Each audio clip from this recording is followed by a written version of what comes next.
First, I'm very excited. Every day that he was gone from camp, I had concern over what not only his mental and his physical health, but also what his football future. I mean, he's to the point where any little slip up could finish his football career. So I knew it was a critical situation for him. I like the fact that he did reach out to the team and to the NFL to say he did need some help.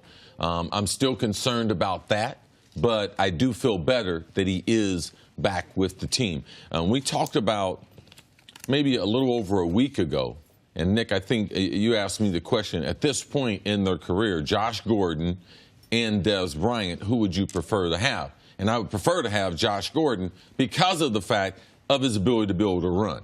And then now, since they have Jarvis Landry, brought him over, and he's more of the possession receiver, I definitely need someone like Josh Gordon. So I'm excited that the Browns have not given up on him. I'm excited that the NFL, that they might have intervened to be able to get some clarity on this case, because this is not the normal, a person inside the drug program taking away time before they go to training camp. I haven't seen this Josh scenario because it hadn't happened before. And that's something the NFL deserves credit for on this front, because the NFL, in my opinion, in years past had been far too black and white and far too authoritarian at times when it comes to street drug violations.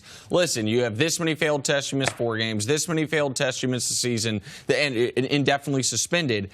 And I don't want to sit here, I'm not saying Josh failed a test, but once you are at this point in the substance abuse program, any misstep, a missed test, not only a failed test, a lot of things can get it to where, okay, we'll talk to you in a year. And I think the NFL quietly, because they haven't publicly said this, but the only logical conclusion you can draw from all the evidence we have is the Browns, Josh, and the NFL came together in order to give Josh the best chance to get back on a football field. And it looks like now he's going to be back on a football field without being suspended again, which is critical because, as C mentioned, I mean, he hadn't played a full season since 2013. In 2014, he was injured, and he played part of the season, out 15 and 16, only played a half dozen games last year. If he then had another year's suspension, his football career is over. So on the personal standpoint, on the human standpoint, I'm happy for Josh Gordon.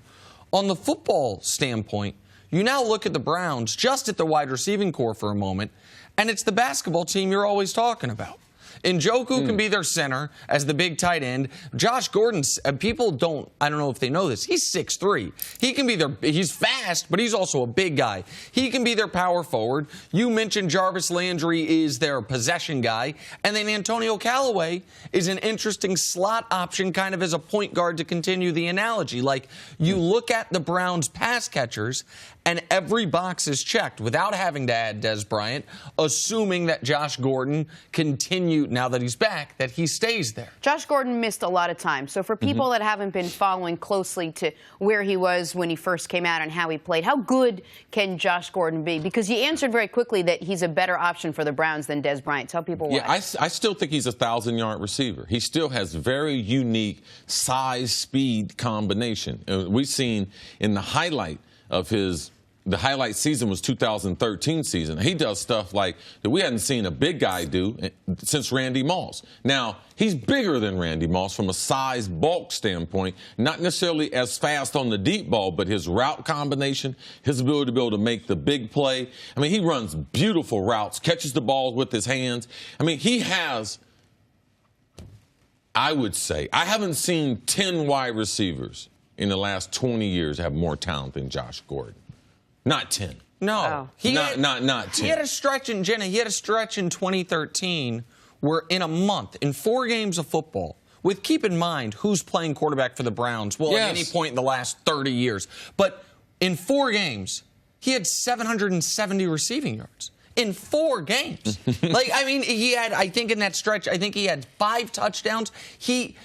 By the way, that's the only reason that the Browns or any team would have been this patient. Like, every player that gets kicked out of the league wants to be reinstated, but even if they get reinstated, there's not usually many teams that are like, okay, you haven't played in 2 years. Like, we don't know if you're going to be able to stay clean. But his talent, he hadn't played a football game in a couple years, and last year's first game back, he had 85 yards. 85 yards receiving again. Who was playing quarterback for the Browns? It's like Deshaun Kaiser, Cody Kessler, and company. No. The talent's undeniable. Yeah, and I could see the Browns winning 6 games this year. Because if you talk about the basketball team as far as the wide receiver and their tight end, let's include their quarterbacks. Tyrod, since we found out from last week, that's his name compared to Tyrod, which we've all been calling him. Baker Mayfield, and then the running backs. They got Duke Johnson and Carlos Hyde. I mean, Carlos Hyde is an underrated player. Their offensive line. I'm going to stay with the same thing. Their offensive line is underrated. Their defense, I believe, is going to be pretty good. It's underrated. So I believe the Browns have improved as much as any team. Well, they've won 1 game in the last 2 years. But from a skilled standpoint, that's why I believe also that Tyrod will be the quarterback. Because when you have that many skilled guys, it's important to be able to get these guys the football, and that's why I believe he'll be able to hold off Baker because of the playmakers on the outside.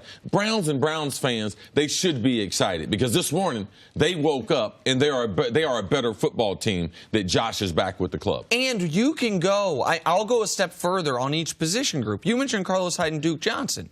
There's the guy they drafted at the top of the 2nd round, Nick Chubb. They have 3, I believe, quality running backs. David Njoku is a guy who's had a problem with drops, but we saw how talented he was in college. There's a reason he was a first-round pick. And I already mentioned the wide receivers, but how much better is everyone on the team going to look when you go from the worst quarterback situation in the NFL to Tyrod Taylor, who, as maligned as he was in Buffalo, there aren't 20 people alive that play the position better than him. There might not be 15. So we have talked about what a terrible position bad or inexperienced or inaccurate quarterbacks put you in. How much better are these guys going to be when they know the quarterback more likely than not is going to put the ball where it needs to be, as opposed to Deshaun Kaiser, who wasn't ready, or whomever else they were running out there last year? I might have more questions about the defense than Cris does, but offensively, you look at the Browns and say, very good wide receiving group, quality running back room, high potential tight end, and stability at quarterback, at least until they go to the rookie Baker Mayfield. No, there's a lot of potential, but I do want to sort of close out the segment where we started with Josh Gordon. Does it concern you at all that during the preseason he had to take some time away to get himself back going again? That was during the preseason before the pressures and all of it and the limelight and everything kind of falls upon him here with the regular season right at the corner, especially if Hugh Jackson is saying there's a chance he could start week 1. No, I expect him to be out there week number 1, but all the guys that are in the drug program, I got a great deal of concern for. There's a reason why they've been there.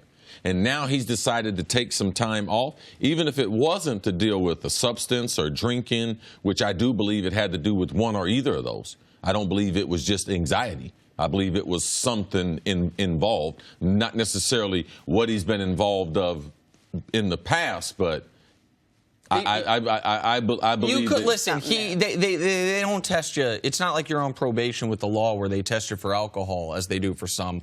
The NFL drug program, they're not testing you for. You don't violate if you've been drinking typically, but a lot of guys, if they drink, that is the next step to using drugs. And so I'm not reporting this, but my educated guess would be that he saw himself, or the team saw himself going down a path and said, whoa. And by the way, good for him. Sure. Good for him, good for them, because that's the types of things these guys, that people need support on. But then there was also a report this week that he's got a child support court case hanging over his head where, I am not justifying anybody not taking care of their kids at all. Not unpaid child support's a huge problem in this country. We do have an odd situation with pro football players because you look at their annual salary and he doesn't start getting paid till September.